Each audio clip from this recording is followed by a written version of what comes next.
Hello प्यारे बच्चों, आप सभी का इस प्यारे से चैनल राजपूत मैथ क्लासेस में स्वागत है।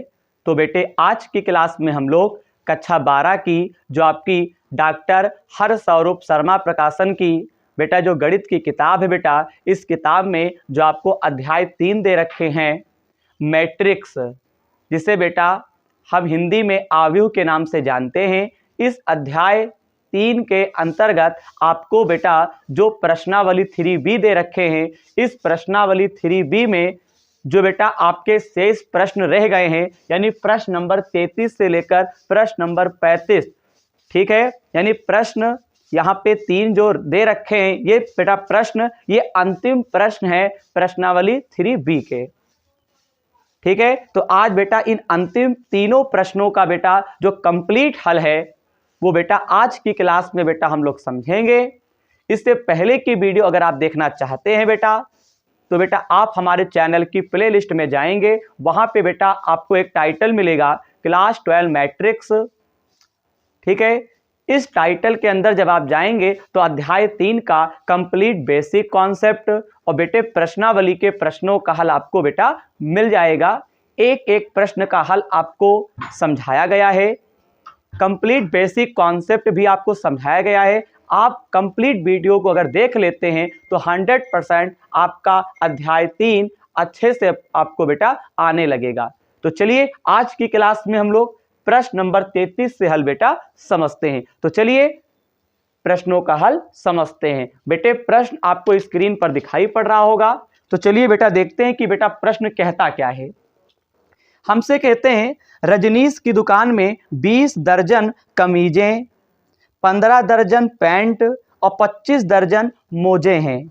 यदि प्रति कमीज बिक्री की कीमत 50 रुपये और प्रति पैंट 90 रुपये, तो प्रति जोड़ी मोजा 12 रुपये है, तो स्टॉक के सभी सामानों को बेचने पर रजनीश को कितने रुपए प्राप्त होंगे। तो बेटा इस चीज को बेटा हमको क्या करना है, ज्ञात करना है। अब बात आती है बेटा ज्ञात कैसे करेंगे। तो यहां पे देखिएगा, सबसे पहले बेटा यहां पे लिख लेंगे 20 दर्जन कमीजों की, बेटा 20 दर्जन कमीजों की संख्या बराबर, तो बेटे एक दर्जन में 12 होते हैं। जैसे बेटा अगर हम दुकानदार से कहें कि मुझे 1 दर्जन पेन दे दो, तो बेटा 1 दर्जन में आपके 12 पेन होते हैं। यहाँ पे 20 दर्जन की बात हो रही है, तो 20 दर्जन अगर हम कमीजों की संख्या की बात करें तो बेटा हम क्या करेंगे, 20 दर्जन में कितने कमीजें होंगे। तो बेटा इस चीज को पता करने के लिए 20 में बेटा आपको 12 से गुणा करना है, तो बेटा आपका बन जाएगा 240, क्योंकि 12 दूना 24, 240, यानी 20 दर्जन में कमीजों की जो संख्या होगी वो 240 होगी। अब बेटा हमको पैंट दे रखे हैं, तो यहां पे लिखेंगे 15 दर्जन बेटे पैंटों की क्या संख्या, 15 दर्जन पैंटों की संख्या। तो बेटे अब हमें 15 दर्जन में पता करना है, तो 15 की गुणा 12 से करेंगे, तो बेटा आपका ये 180 हो जाएगा। इसी प्रकार से बेटा आपको दे रखा है मोजे, बेटा 25 दर्जन बेटे मोजों की बेटा संख्या पता करेंगे, तो बेटा 25 है, बेटा 25 की गुणा आप 12 से करेंगे, तो ये बेटा आपका बनेगा 300। अब बेटे यहां पे इस प्रश्न में जो पहली कंडीशन दे रखी थी, उस पहली कंडीशन को बेटा मैंने सॉल्व किया, तो बेटा हमें यहां पे कुछ अवयव प्राप्त हुए हैं, यानी वस्तुओं की संख्या प्राप्त हुई है। एक हमें 240 प्राप्त हुई है, एक हमें 180 प्राप्त हुई है बेटा, एक हमें 300 प्राप्त हुई है। तो बेटा अब हम क्या करेंगे, हमें पहले से ही पता है बेटा इन प्रश्नों को हमें आव्यूह विधि से हल करना है। तो बेटे यहाँ पे जो अवयव आए हैं बेटा, इन्हें हम क्या करेंगे, पंक्ति के रूप में लिखेंगे। पंक्ति के रूप में बेटा हम लिख लेंगे। तो यहाँ पे बेटा इन अवयवों को जब पंक्ति में बेटा लिख लें, तो इनको बेटा नाम दे देते हैं कैपिटल ए। यानी ए बराबर बेटा इनको लिख लेते हैं 240 और यहाँ पे बेटा क्या लिख देंगे 180 और फिर बेटा क्या लिख देंगे यहाँ पे 300 लिख देंगे। ठीक, यानी यहाँ पे जो अवयव आए थे इनको बेटा मैंने पंक्ति के रूप में बेटा हमने क्या किया है, लिख दिया है और इस पूरे अवयव को बेटा हमने कैपिटल ए नाम दे दिया है।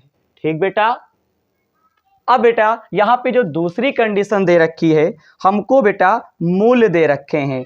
क्या दे रखे बेटा, मूल्य दे रखे हैं, यानी प्रति कमीज का मूल्य 50 रुपये, प्रति पैंट का मूल्य 90 रुपये, प्रति जोड़ी मोजा यहाँ पे 12 रुपये दे रखे हैं। तो यहाँ पे देखिएगा, यहाँ पे लिख लेते हैं प्रति बेटा प्रति कमीज का यहाँ पे जो बेटा मूल्य है वो आपको दे रखे हैं बेटा 90 रुपये। कितने रुपए दे रखे हैं, 90 रुपये दे रखे हैं, नहीं बेटा 50 रुपये दे रखे हैं, गड़बड़ ना करना। कितना दे रखे हैं, 50 रुपये दे रखे हैं। और फिर हमको यहाँ पे पैंट यानी प्रति पैंट का यहाँ पे बेटा जो मूल्य दे रखा है वो आपको दे रखे हैं 90 रुपये दे रखे हैं। और फिर बेटा यहाँ पे प्रति जोड़ी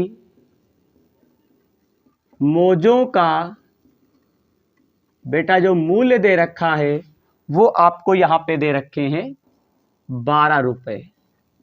देखिएगा, प्रति कमीज का बेटा यहाँ पे मूल्य आपको 50 रुपये दे रखे हैं, प्रति पैंट का मूल्य आपको 90 रुपये दे रखे हैं, प्रति जोड़ी मोजा जो यहाँ पे दे रखे हैं, प्रति जोड़ी मोजों का जो यहाँ पे जो मूल्य दे रखे हैं 12 रुपये दे रखे हैं। तो बेटे जब मैंने द्वितीय कंडीशन को यहाँ पे पढ़ा है तो वहाँ पे बेटा हमें प्रति का मतलब बेटा एक होता है। जैसे हम लोग कहते हैं प्रति लीटर, तो इसका मतलब 1 लीटर। तो बेटा एक कमीज का मूल्य 50 रुपये, एक पैंट का मूल्य 90 रुपये, एक जोड़ी मोजे का मूल्य 12 रुपये। तो बेटा इससे बेटा हम क्या कर देते हैं, इन अवयवों को स्तंभ के रूप में लिख देते हैं 50, 90 और यहाँ पे हमने क्या किया बेटा 12 कह दिया। अब बेटे हमको इसमें ये पता करना है कि यहाँ पे जो बेटा ये वस्तुएं हैं इनका हमको बेटा क्या क्या पता है वो जरा बेटा यहाँ पे आप ध्यान दीजिए। हमको ए पता है, हमको यहाँ पे बेटा बी पता है। अब बेटा हमें कुल मूल्य पता करना है तो इसके लिए बेटा क्या करेंगे, यहाँ पे लिखेंगे कि अगर ये पूरी वस्तुएं बिक जाए तो हमें कितना रुपया प्राप्त होगा। तो यहाँ पे लिखेंगे प्राप्त कुल मूल्य बराबर, प्राप्त कुल मूल्य बराबर की अगर बेटा बात करें तो यहाँ पे बेटा आप क्या करेंगे, आप ए बी निकालेंगे। तो ए बी बराबर बेटा आप लिखेंगे ए वाले अवयव की गुणा बेटा आप बी से कर देंगे। तो ए का मान यहाँ पे दे रखे हैं, ध्यान दीजिए 240, 180, फिर यहाँ पे 300, यहाँ पे क्या दे रखे हैं 50, 90, आपको 12 दे रखे हैं। अब बेटे आप इसमें क्या करेंगे, आप इसमें बेटा गुणा कर दीजिए। तो यहाँ पे एक काम करिए, सबसे पहले बेटा आप इतना स्क्रीनशॉट ले लें और फिर बेटा हम क्या करेंगे, यहीं पे बेटा हम लिख सकते हैं, गुणा कर देते हैं। चलो स्क्रीनशॉट बेटा ले लीजिएगा। ठीक, अब देखिए बेटा ये पंक्ति है, ये स्तंभ है। तभी मैंने पहली कंडीशन में जो अवयव थे उनको पंक्ति में लिख लिया था और दूसरी स्थिति थी उसमें जो आपको अवयव दे रखे थे उसे स्तंभ के रूप में लिख लिया था। ये पंक्ति है, ये स्तंभ है, इसमें एक पंक्ति, इसमें एक स्तंभ। बेटा पंक्ति की गुणा स्तंभ से होती है, 240 की गुणा बेटा आप यहाँ पे क्या करेंगे 50 से कर देंगे, 180 की गुणा आप 90 से करेंगे, प्लस यहाँ पे 300 की गुणा आप 12 से करेंगे। ठीक, इतना आप कर लेंगे। मैं ऊपर का मिटाल रहा हूं, स्क्रीनशॉट बेटा आप ले लो जल्दी से। और फिर बेटे हम लोग समझते हैं कि बेटा यहाँ पे कैसे किया जाएगा। चलिए ऊपर का मिटाल देते हैं। अब यहां पे जब आप गुणा करेंगे तो तो यहां पे आ जाएगा 5 चक्कू 20, 5 दूनी 12, 120 यानी आपका 12,000 आ जाएगा। 18 नवा आपका 162, 2 जीरो लास्ट में बढ़ा देंगे, 12 तिहाई आप यहां पे लिख देंगे 3600। ठीक है,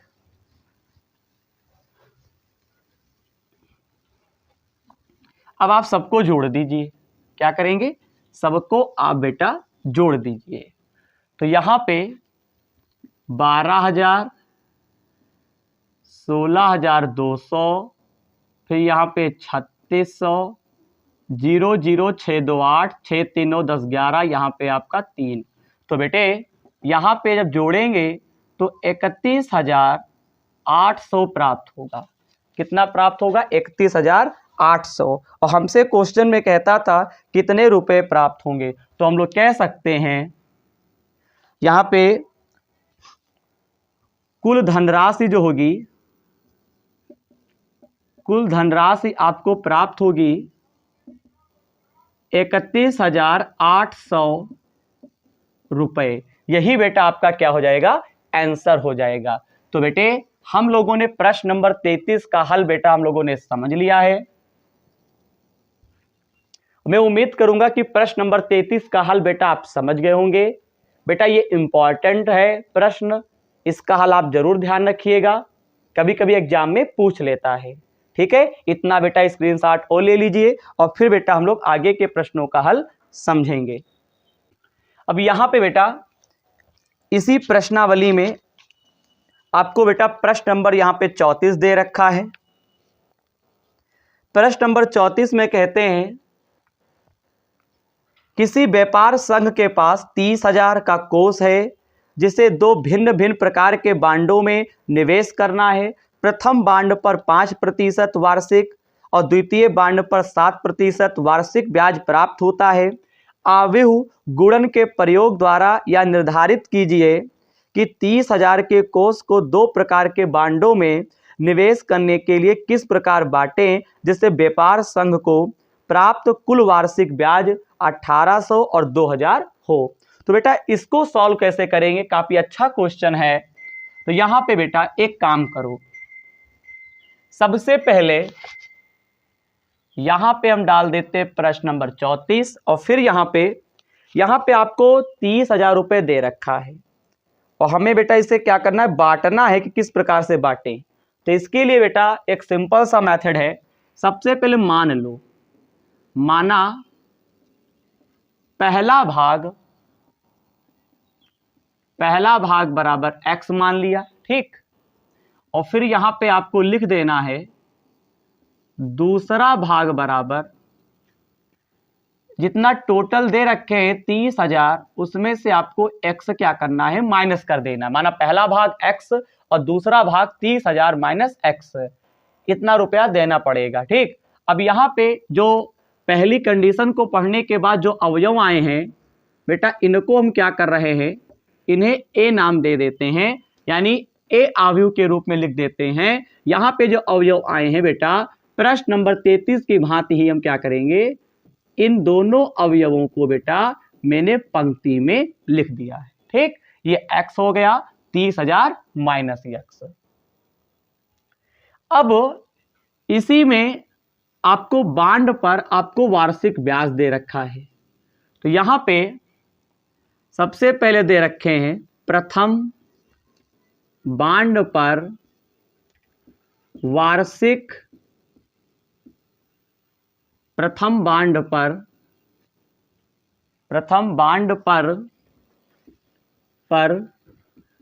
वार्षिक ब्याज बराबर। तो प्रथम बांड पर वार्षिक ब्याज आपको जो दे रखे हैं वो प्रश्न में आपको यहां पे 5% आपको दे रखे हैं। कितना दे रखा है, 5%, ठीक है बेटा। तो चलिए, प्रथम बांड पर वार्षिक ब्याज बराबर 5%। बेटे परसेंटेज का निशान हटता है तो बटे में आपका 100 आता है और नीचे 2 जीरो है तो ऊपर बेटा आपका 2 संख्या बाद पॉइंट लग जाएगा। ठीक है, प्रथम बांड पर वार्षिक ब्याज आपका 0.05 है। फिर बेटे यहां पे लिखेंगे द्वितीय बांड पर, क्या लिखेंगे? द्वितीय बांड पर, द्वितीय बांड पर वार्षिक ब्याज आपको दे रखे हैं, पता है कितना? 7%। तो परसेंटेज का निशान आप हटाएंगे तो बटे में 100 और 0 पॉइंट आपका 0.7 आ जाएगा। बेटे यहां पे जो अवयव प्राप्त हुए हैं इन्हें हम बी कह देंगे और इन्हें बेटा हम बी मान लेते हैं। तो यहां पे 0.05, 0.07 ये आपका हो जाएगा। अब बेटा इस पूरे क्वेश्चन को जब हम लोग पढ़ चुके होते हैं फिर हमसे कहते हैं कि 30,000 के कोष को 2 प्रकार के बांडों में निवेश करना है। तो कोष को 2 प्रकार के बांडों में निवेश करने के लिए किस प्रकार बांटें कि जिससे व्यापार संघ को प्राप्त कुल वार्षिक ब्याज उसको 1800 रुपए प्राप्त हो। तो यहां पे बेटा आपको 2 स्थिति दे रखी है।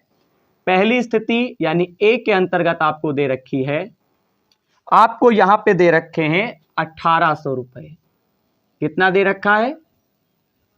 1800 रुपए दे रखे हैं। ठीक, तो बेटे अगर ये 1800 दे रखे हैं तो बेटा अगर हम इसको सॉल्व करेंगे 1800 रुपए हो तो यहां पे हम क्या करेंगे, जो दिया है इसको हम ए बी के बराबर कह दें, यानी आपको दिया है ए बी बराबर 1800। ठीक, इतना जब बेटा हो जाएगा इसके आगे बेटा आप ए के स्थान पर आप मान रख दीजिए कुछ इस प्रकार से। देखिए ये x हो गया, ये आपका 30,000 माइनस x कर देंगे। अब बेटा b के स्थान पे आपको यहां पे लिख देना है। अब b के स्थान पे बेटा आप लिखेंगे 0.05, 0.07 और बराबर आपको लिख देना है 1800। क्या इतनी बात आपको समझ में आई? ए के स्थान पे इस पूरी मैट्रिक्स को, बी के स्थान पे इस मैट्रिक्स को। अब बेटा आप गुणा कर दीजिए, तो पंक्ति की गुणा स्तंभ से, तो x की गुणा जब करेंगे तो ये आपका आ जाएगा 0.05 x आ जाएगा। प्लस लगा दीजिए, फिर 7 की गुणा करेंगे तो यहां पे आएगा 0.07 और गुणे 30,000 माइनस x। बेटा मैंने गुणा भी नहीं की है, बस केवल बेटा लिखे हैं। और फिर बेटे बराबर में आपको दे रखे हैं 1800। नहीं समझ में आया? समझो बेटा, ये पंक्ति है ये स्तंभ है, तो पंक्ति की गुणा स्तंभ से 0.05 की गुणा x से करेंगे तो 0.05 x हो गया। 0.07 की गुणा करेंगे तो आपका इतना बनेगा, बराबर 1800 दिया हुआ था। ठीक है, अब आप इसमें गुणा कर लीजिए। देखिएगा अच्छा क्वेश्चन है, बस थोड़ा आपको समझने का प्रयास करना है यहाँ पे। तो 0.05 x प्लस गुणा करेंगे तो यहाँ पे 0.07 गुणे आपका आ जाएगा 30,000। ठीक, 7 की गुणा x से करेंगे तो माइनस 0.07 x आ जाएगा, बराबर 1800। बेटे यहां से हटाएंगे पॉइंट, नीचे आपका 2 जीरो, क्योंकि ऊपर 2 संख्या बाद पॉइंट है। 2 जीरो से ये 2 जीरो कैंसिल हो गया, तो 0.05 x प्लस 7 का पहाड़ा 3 बार, 7 3 21 तो 2100 बनेगा, माइनस का 0.07 x और बराबर क्या लिखेंगे 1800। 0.07 x में से 0.05 घटाएंगे तो माइनस का 0.02 x, 1800 की तरफ आप 2100 ले जाएंगे तो माइनस का, तो यहाँ पे 0.02 x ये आपका बेटा बनेगा माइनस का 300। माइनस माइनस कैंसिल कर दीजिए। ठीक, इतना हो जाने के बाद यहाँ पे x बराबर लिखेंगे 300 बटे में 0.02 हटा दीजिए तो ऊपर आपके 2 जीरो बढ़ेंगे। क्यों? क्योंकि नीचे से 2 संख्या बाद हटाएं पॉइंट ना, 2 एक कम 2 काटेंगे, 2 पंचे 10, तो यहाँ पे 50 से इधर 30 से गुणा करेंगे तो बेटा आपको प्राप्त होगा 15,000। कहाँ 5,000, कहाँ 15,000? बताइए। देखिए कुछ नहीं किया गया, 0.07 में से 0.05 घटाएंगे तो 0.02x माइनस का 2100 में से 1800 हो गया माइनस का 300, माइनस माइनस कैंसिल, x का मान निकालेंगे 300 बटे में 0.02, यहाँ से हटाएंगे पॉइंट, ऊपर आपका 2 जीरो, 2 एक कम 2, 2 पंचे 10 कर देंगे तो ये आपका 50 आएगा। यहाँ पे कितना आएगा? 50 आएगा। 50 गुणा 300 से करोगे 15,000। यहाँ पे x का मान बेटा हमको 15,000 प्राप्त हुआ है। अब एक काम करो, फटाफट इतना स्क्रीनशॉट ले लो बेटा।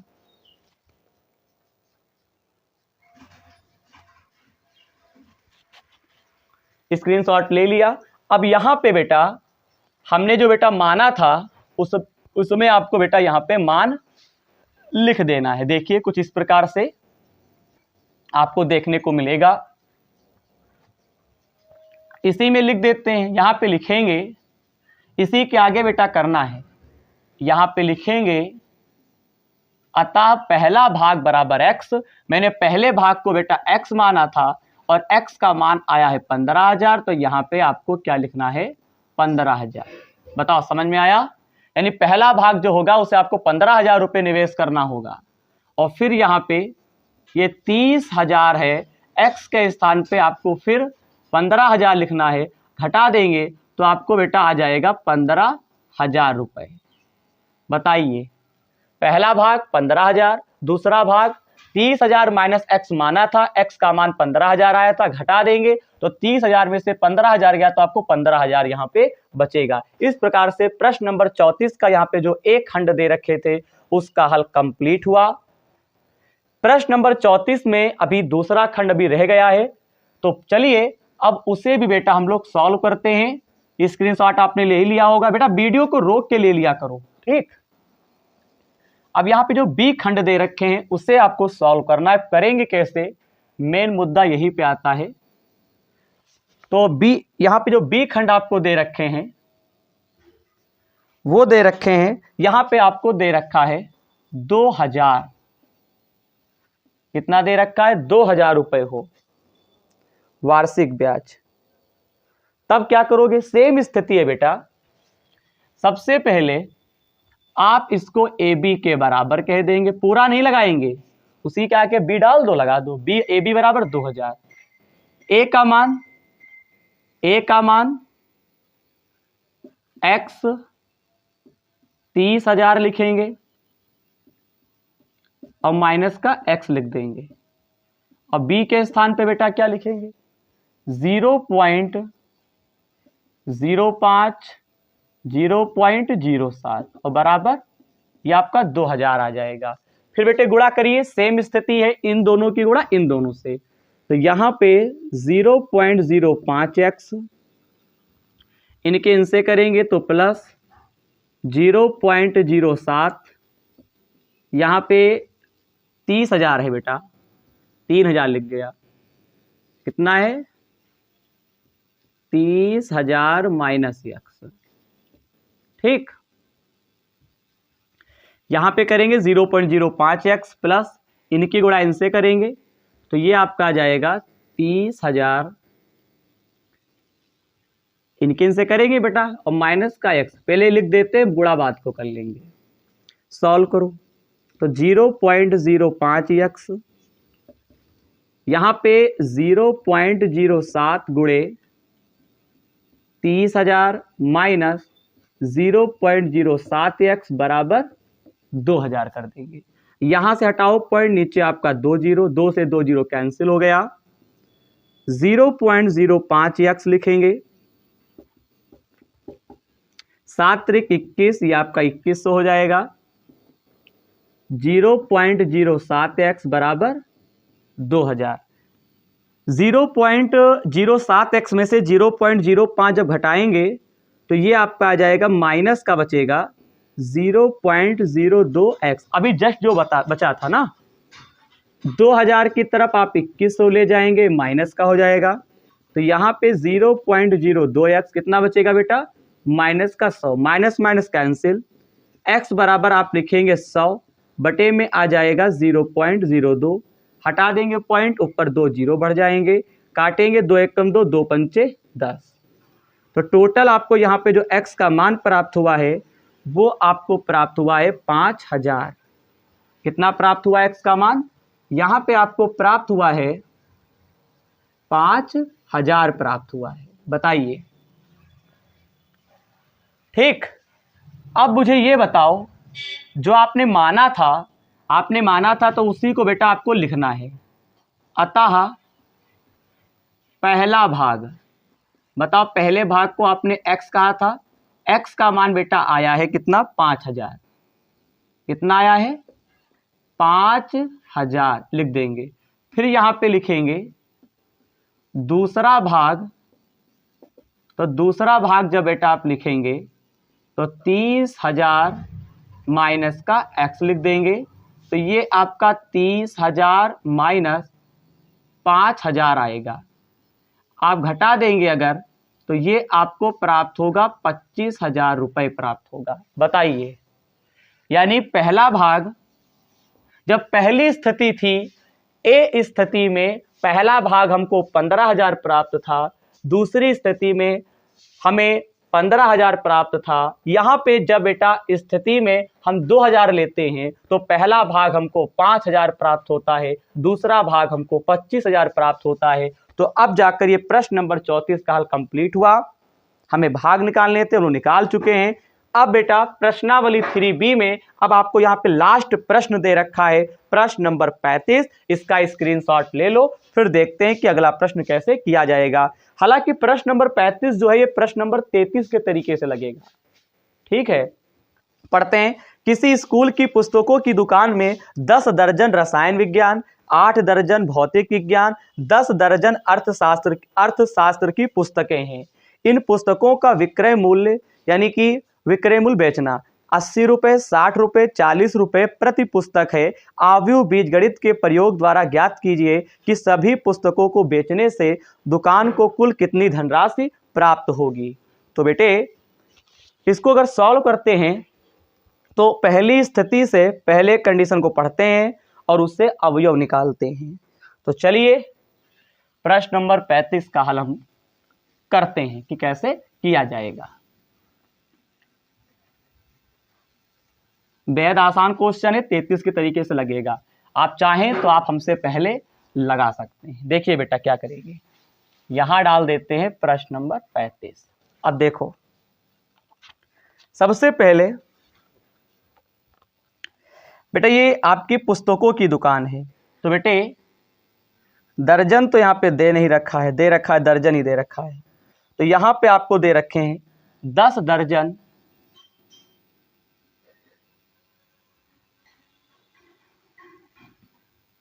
मार्कर गड़बड़ हो गया है क्या, यहाँ पे लिखेंगे 10 दर्जन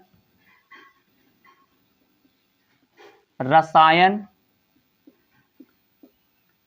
विज्ञान की पुस्तकें बराबर। तो बताओ 10 दर्जन रसायन विज्ञान की पुस्तकें की अगर बात करें तो यहाँ पे आप लिखेंगे 10 गुणे 12, तो ये आपका आ जाएगा 120 आ जाएगा। बताइए 10 दर्जन रसायन विज्ञान की पुस्तकें 10 गुणे 12, क्योंकि एक दर्जन में 12 होता है, 12 धाम 120। इसी प्रकार से आगे हमसे कहते हैं 8 दर्जन, तो बेटे 8 दर्जन यहाँ पे लिखेंगे भौतिक विज्ञान की क्या पुस्तकें। तो यहाँ पे आप क्या करेंगे, 8 गुणे 12 कर देंगे और 12 अट्ठे आपका 96 हो जाएगा।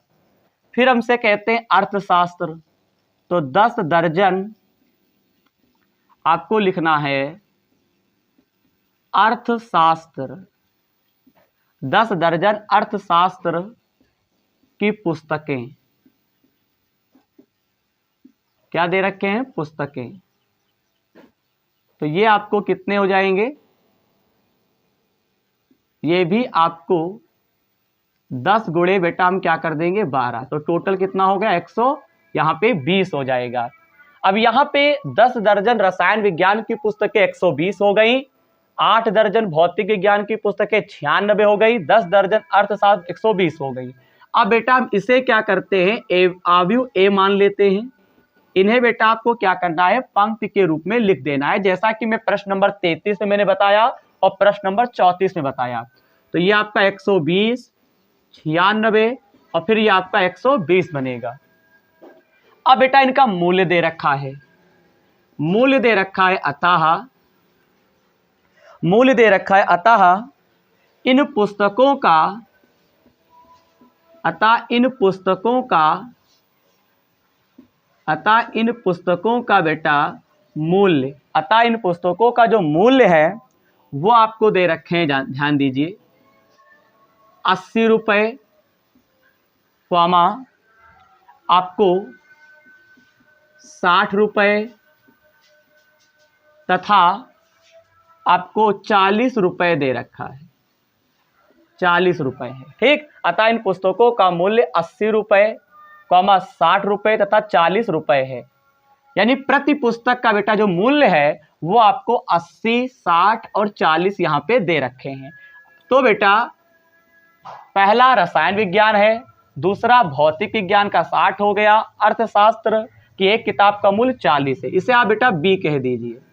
तो बी बराबर हम कहेंगे 80, 60 फिर आपको 40 कह देना है, ठीक। अब बेटा ये जो दुकानदार है कॉपी किताबों वाला, ये अगर इन सभी को अगर बेच दे तो उसे कितना रुपया मिलेगा, इस चीज को बेटा यहाँ पे पता करने के लिए यहाँ पे लिखेंगे ए बी बराबर, चाहे आप ऐसे लिख दीजिए, प्राप्त कुल धनराशि।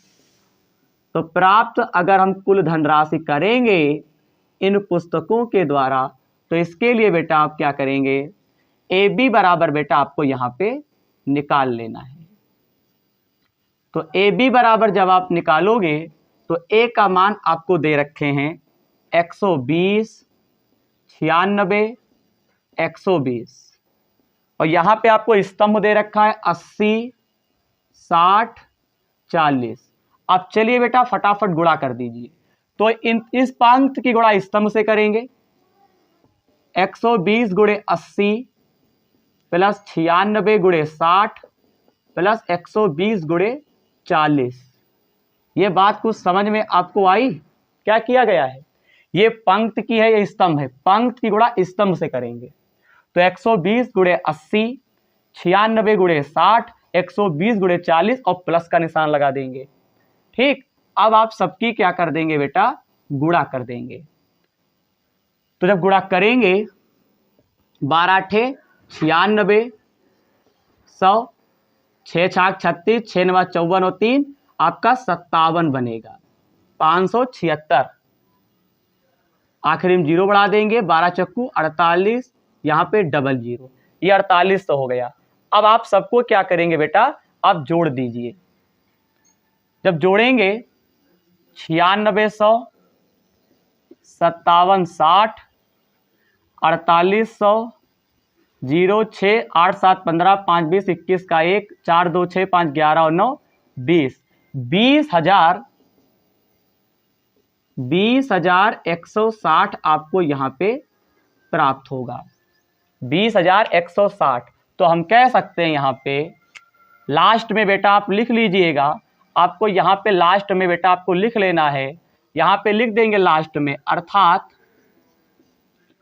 कुल धनराशि, यहाँ पे आप लिख लेंगे लास्ट में कुल धनराशि 20,160 रुपये प्राप्त होगी, ठीक।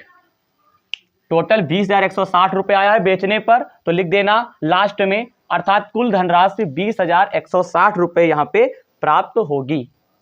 तो बेटे आज की क्लास में हम लोगों ने प्रश्न नंबर 33 से लेकर प्रश्न नंबर 35 तक के जितने भी प्रश्न थे उन सभी प्रश्नों का हल बेटा आज की क्लास में समझा है। मैं उम्मीद करूंगा मेरे द्वारा समझाया गया हल आपको जरूर समझ में आया होगा। अगर समझ में आया हो तो बेटे चैनल को सब्सक्राइब, वीडियो को लाइक और चैनल को अपने दोस्तों में शेयर कर देना है, ठीक बेटा। और उन्हें इस बात को जरूर बताइएगा कि राजपूत मैथ क्लासेस नाम का जो यूट्यूब पर चैनल है, इस पे डॉक्टर हरस्वरूप शर्मा प्रकाशन की जो गणित की किताब है, ठीक है, तो बेटा इसका कंप्लीट हल, एक एक प्रश्नावली के एक एक प्रश्न का हल, प्रत्येक अध्याय का बेसिक कॉन्सेप्ट बेटा मिलने वाला है। इस बात को अपने दोस्तों में जरूर बताना, ठीक है बेटा। तो आज की वीडियो में हम लोगों ने 3 प्रश्नों का हल समझा है। ये 3 अंतिम प्रश्न थे प्रश्नावली 3B के। बेटा अगली क्लास में हम लोग प्रश्नावली 3C का कुछ बेसिक कॉन्सेप्ट समझेंगे और बेटे प्रश्नावली के प्रश्नों का हल समझेंगे। आप तैयार रहें नई प्रश्नावली का हल समझने के लिए और उनका जो भी नए प्रश्न होंगे उनका हल। इसी ऊर्जा के साथ बेटा हम आएंगे आपको प्रश्नों का हल समझाने के लिए। तो अगली वीडियो में मिलते हैं। जय हिंद।